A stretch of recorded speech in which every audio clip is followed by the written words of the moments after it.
E agora eu queria falar de uma coisa que é um assunto que, cara, eu acho que da Bíblia é um dos assuntos que eu mais estudei, que é escatologia, que são os tempos Finais. finais.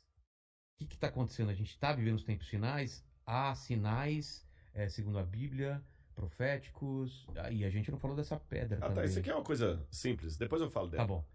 Bom, na verdade, Porque tem esse movimento, né? A claro, pandemia faz parte claro, disso, o anticristo já está aí. Aliás, a gente está perto da segunda volta de claro, eu Cristo, acredito que sim. sim? Mas vamos lembrar uma coisa. Quando os discípulos perguntaram para Jesus: Que sinal haverá de tua vinda e da consumação dos séculos, do fim do mundo? Jesus falou assim: Olha, cuidado que ninguém engane vocês.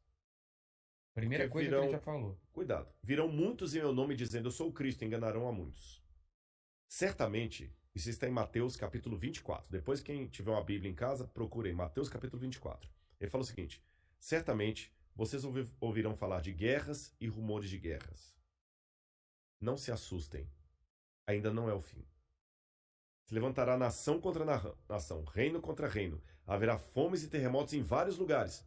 Mas isso é apenas o princípio das dores. Princípio das dores, exatamente. Então veja bem: guerra tem no mundo desde que o mundo é mundo. É. Fome, a Bíblia fala fome no Egito na época de José.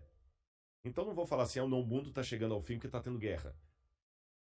O mundo está chegando ao fim porque está tendo fome. Não faz sentido. Mas o Apocalipse coloca alguns elementos que indicavam quando nós estivéssemos chegando próximos ao fim. Embora, nota de rodapé aqui, ninguém sabe o dia nem a hora da volta de Jesus. Tem estupidez. Tentar adivinhar. Não, claro, não podemos isso. Você entendeu? Bom, mas a gente pode saber a proximidade dos tempos em que vivemos.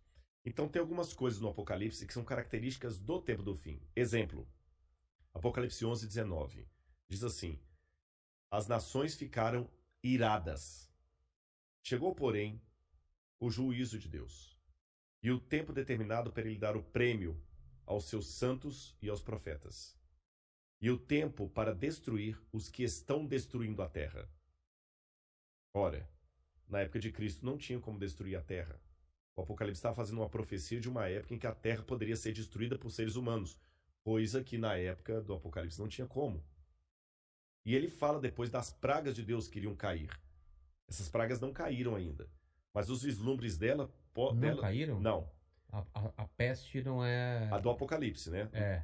Mas os vislumbres delas podem estar já batendo as portas. Quer um exemplo? Quer. Diz que um anjo derramou a sua taça sobre o sol, e foi-lhe dado queimar aos homens com grande fogo.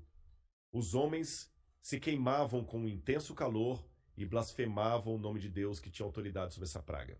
Olha o problema da camada de ozônio, o efeito estufa, o que está acontecendo com o sol. O outro anjo derramou a sua taça sobre os rios e fontes d'água e mares, que se tornaram como sangue de morto. Sangue de morto não é vermelho, dessa cor. Sangue de morto é escuro, é fétido, é quase coagulado. Como é que tá Pinheiros, Tietê, Lagoa Rodrigo de Freitas, as águas do mundo? Poluição. As previsões é que até 2025 a guerra do mundo vai ser pela água. É. Fala do anticristo, que ia dominar o mundo inteiro de uma maneira algorítmica, Pacífica. pacífica, porque é um algoritmo. O 666. O que é o 666? O que é o 666? Na época do Antigo Testamento, Deus deu algumas normas para os judeus. O povo do Oriente Médio, ele é muito simbólico, sabe? Ele tem muito esse lance do símbolo que aqui no Ocidente a gente perde. Então o judeu pode olhar, ele usa o paiot, que significa alguma coisa, o kippah, que é aquele chapeuzinho na cabeça. E Deus falou o seguinte: olha, vocês vão pegar a lei de Deus, escrever um resumo da lei de Deus, e vão colocar por frontal entre os olhos, numa caixinha aqui, e também na mão de vocês. O judeu hoje usa na mão esquerda. Pode olhar aqui no Muro das Lamentações, você vê o judeu orando lá, né? Baruch atah Beshem Adonai Eloheinu melech haolam. E ele vai orando no muro e ele tá com aquela caixinha preta aqui e outra na mão. Aí no Apocalipse a gente vê que o inimigo, o diabo, que se vale do anticristo, assim como Deus envia o Cristo... O anticristo é a versão do Cristo pro demônio. Pro demônio. É. O anticristo. Ele faz uma paródia de Cristo. Aí, como Deus no Antigo Testamento pediu os judeus para ter a lei de Deus na testa e na mão, o anticristo coloca também um sinal, uma marca, na testa e na mão. Então significa uma época em que a lei de Deus vai ser questionada. Nessa época em que a lei de Deus for questionada, diz o Apocalipse, ninguém poderá comprar nem vender, senão aquele que tem a marca da besta e o número do seu nome. Ora, esse número é 666. Aí muita gente pega isso e fala o seguinte, então vou começar a calcular, Hitler dá 666, o Papa, o Saddam Hussein, Bill Gates, até a Ellen White, que é uma pioneira do Adventismo, ela dá 666, mandíbula, todo dá 666, né? No grego está o seguinte, aquele que tem entendimento, calcule. E essa palavra calcule no grego ali é a mesma palavra para faça a contabilidade daquilo que o anticristo vai fazer. E o que o Apocalipse deixa bem claro é que o anticristo vai ser a revigoração do Império Romano, que era o inimigo do povo de Deus. E por que 666? Na cultura da Babilônia, o 6 era o número base para você fazer qualquer cálculo. Era um número divino. Tanto é que quando Nabucodonosor ergue uma imagem, ela tinha 60 côvados por 6. 60 por 6. O 6 era um múltiplo divino. E ali você tem o 666, múltiplo de 6. Agora o Apocalipse fala que ele vai controlar a economia. Os povos da terra vão segui-lo. Ninguém vai poder, falando quem pode pelejar com ele. E o que nós estamos vendo agora é o mundo caminhando pela primeira vez na história para uma unificação mundial. De moeda? De tudo. Parece até teoria da conspiração que eu vou falar, mas não é. O mundo está caminhando para uma unificação. Rodrigo, mas nunca. Aqui no Brasil mesmo a gente vê a briga dos de esquerda com os de direita. O pessoal não está entendendo. Essa unificação não significa unificação de mente, mas unificação de propósito. Que é um exemplo que o mundo pode se unir por um propósito, apesar de se odiar mutuamente? A pandemia. Exatamente. O Irã está usando máscara, Israel também está usando máscara. Os palestinos estão jogando foguete lá em Israel, o Hamas, mas o israelense está usando máscara, o palestino também. O egípcio está usando álcool em gel, o iraniano está usando álcool em gel, o americano está usando álcool em gel, o russo está usando álcool em gel, então o Putin está usando álcool em gel. A mesma coisa o presidente do Brasil, o presidente da Argentina, da Venezuela, o mundo parou. Então é possível essa união do mundo inteiro em algumas coisas mesmo. Ela não só é possível, como ela é um caminho sem volta. Por que está falando tanto em criptomoeda? Nós já estamos passando por uma transição do dinheiro. Dinheiro de papel, né? De papel, você entendeu? Dinheiro baseado em tesouro nacional. E o mundo hoje precisa. Isso aqui não é uma defesa do Rodrigo, não é um desejo do Rodrigo. Eu estou falando de uma tendência. Tendência. O mundo precisa se unificar, porque existem, Vilela, alguns elementos hoje que estão à solta, como se fossem crianças bagunceiras numa casa, cheia de faca, de garfo, de objetos cortantes e letais, sem um adulto para controlar essas crianças. Você jamais faria isso. Quais são as crianças que estão à solta no mundo e precisam de um adulto para controlá-las? Um preceptor, uma babá? Internet. Quem tem domínio da internet? Você na internet você pode encontrar o podcast do Inteligência Ilimitada, mas você também pode encontrar uma fórmula para fazer um coquetel molotov. O camarada pode assediar você para fazer parte do Estado Islâmico. Quem controla a internet? Nem os Estados Unidos. Não, está na mão de ninguém. Quem controla tráfico de drogas e de armas em nível mundial? Ninguém. Lavagem de dinheiro está aí. O terrorismo está aí e lavam dinheiro. Quem controla bolsa de valores? A economia do mundo não aguenta por mais 20 anos nas mãos da bolsa de valores, que é especulativa. Se cair a bolsa de Tóquio, você nunca foi ao Japão, mas você pode perder o seu emprego e essa casa aqui porque caiu a bolsa de Tóquio. O Bradesco pode falir porque teve um crash na bolsa de Nova York. E a gente viu, essa pandemia viu como nós estamos economicamente vulneráveis. Economicamente vulneráveis. Quem controla o terrorismo mundial? Então esses elementos... mais um. A ecologia. Não quero entrar no debate se a Amazônia é nossa ou não é nossa. O fato é que se a gente não cuidar da Amazônia, o mundo todo se ferra, caramba. Você está entendendo? Então não tem mais esse negócio assim, é meu. Então hoje a gente precisa de um governo único que com leis mundiais controle a internet, bolsa de valores, que vai desaparecer, o reset está aí, controle a economia, gastos, terrorismo e tudo mais. E os países, por mais que continue havendo direita e esquerda, situação e oposição, não interessa, Islã e cristianismo, vai precisar se unir, não porque eles se amam, porque não tem outro jeito. E essa união está muito parecida com o caminho de preparação para o anticristo. Agora, a minha questão aqui não é cair naquela esquizofrenia escatológica de achar agora que qualquer coisa eu tenho que evitar porque senão é a marca da besta. Eu já vi gente, isso aqui é sério, que não quer deixar colocar o revolvinho da temperatura na testa da mão, que aquele é a marca da besta. Calma. Estupidez, não tem nada a ver um negócio desse, gente, tá bom? Agora, quando esse governo único se interpuser entre a minha fidelidade a Deus e a minha fidelidade ao Estado, esse é o único momento em que eu estou livre perante Deus para ter uma desobediência civil, social. Porque a própria Bíblia me ensina a ser obediente às autoridades constituintes.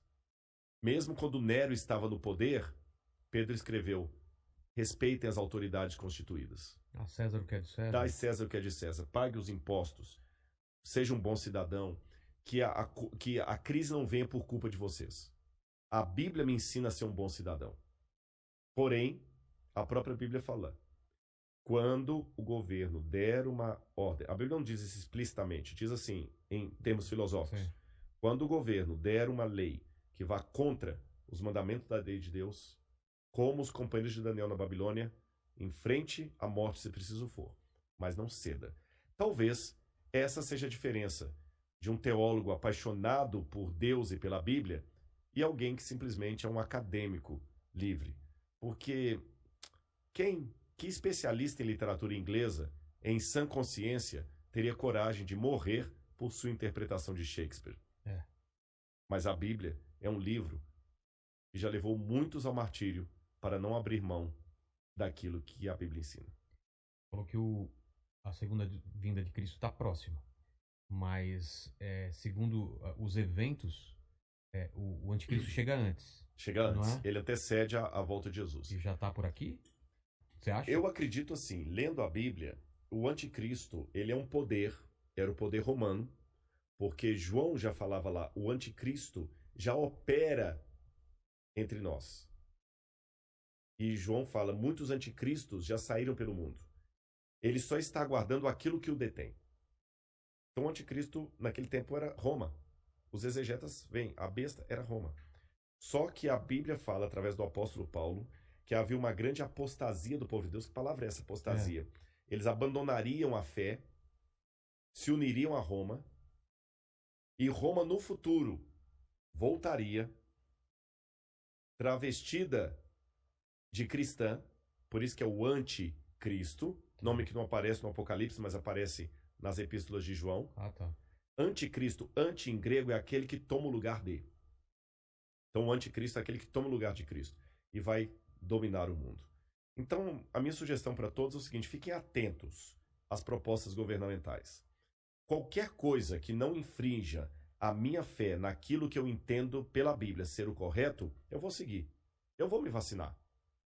Eu não vou ficar em teoria da conspiração. Mas a vacina é uma maneira de aniquilar um terço da humanidade. Eu acho que vai ser muito mais fácil eu vou me vacinar. Só não vou tomar a Coronavac, né? Que é que está questionada aí. Senão não posso entrar em Israel. Mas eu vou me vacinar. Israel não aceita. Não aceitou. Muitos países da Europa não aceitam a Coronavac, né?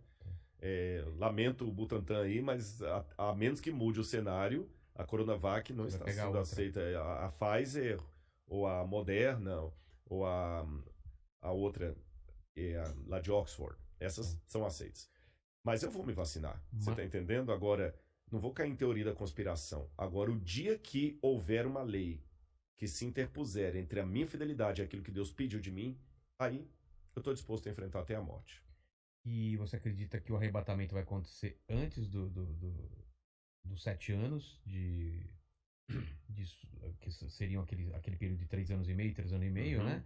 Ou durante. Ou Tem depois alguns grupos que são É. pré-tribulacionistas, outros são A gente pós-tribulacionistas, ia falar com o Rina né? aqui, ele falou que acredita que a igreja vai, se não me engano, vai ser antes da tribulação, né?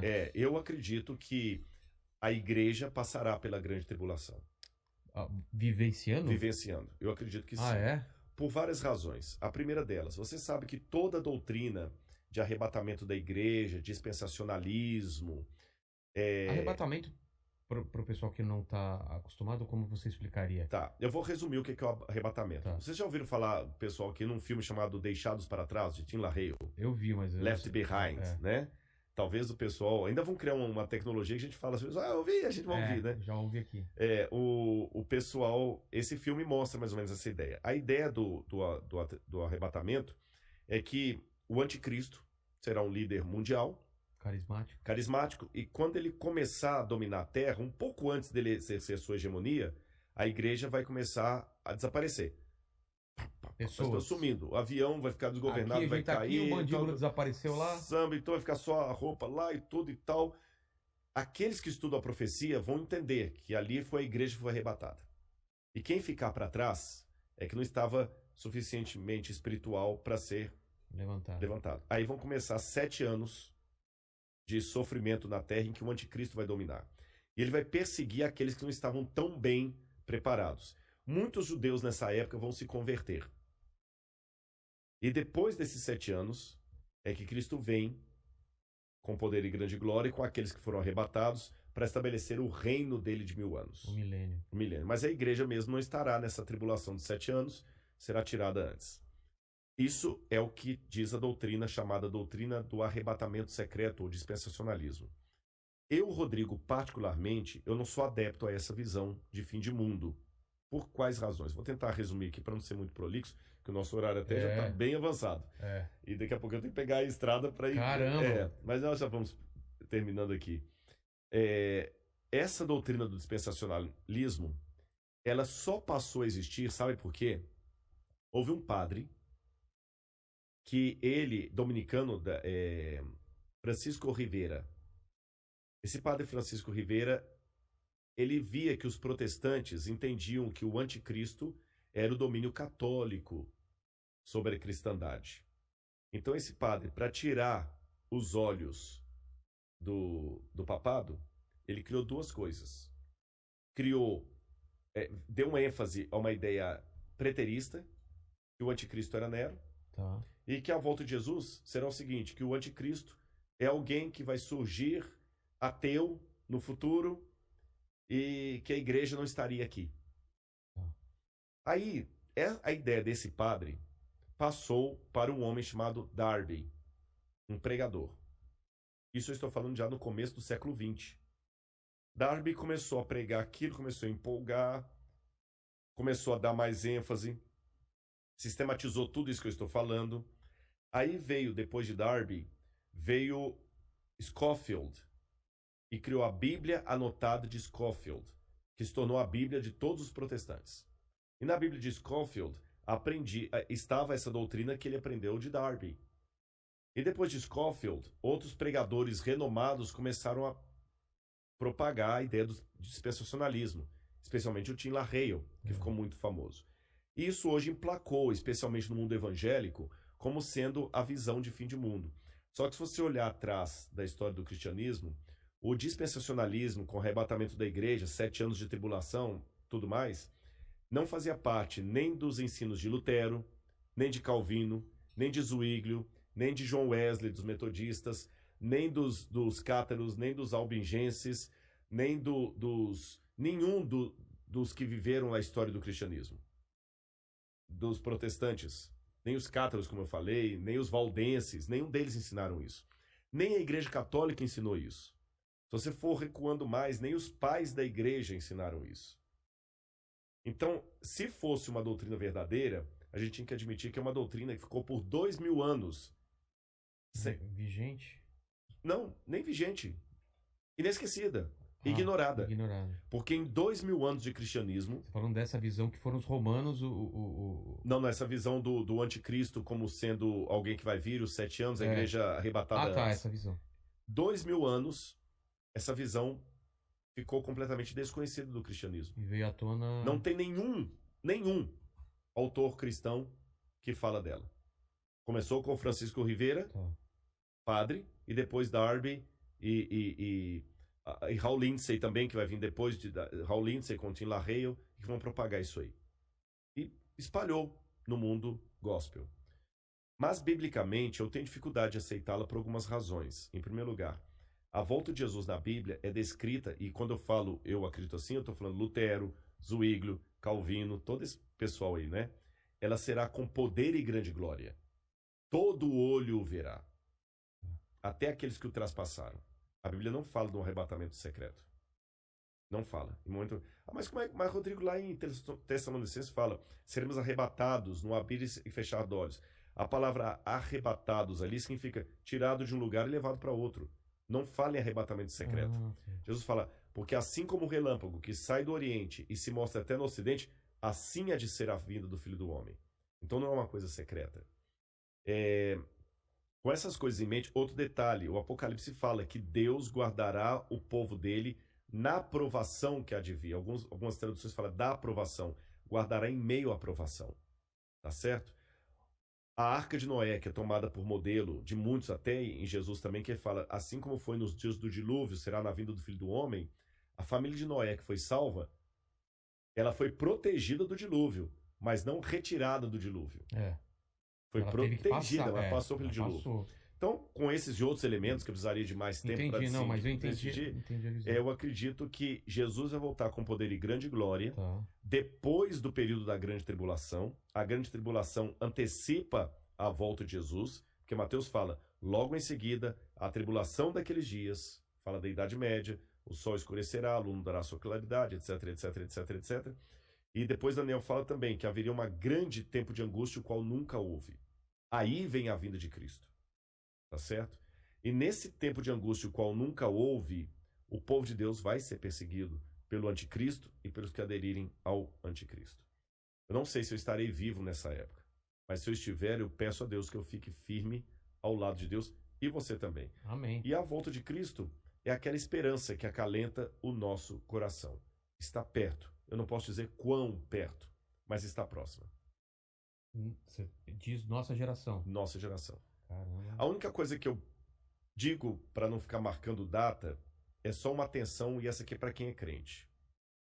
Às vezes Deus tem profeticamente o tempo de cumprir uma coisa, mas por causa da rebeldia do povo dele, a promessa se estende e atrasa. Vou dar um exemplo. Quando o povo de Israel saiu do Egito... Era para ficar 40 anos? Não era para ficar 40 anos.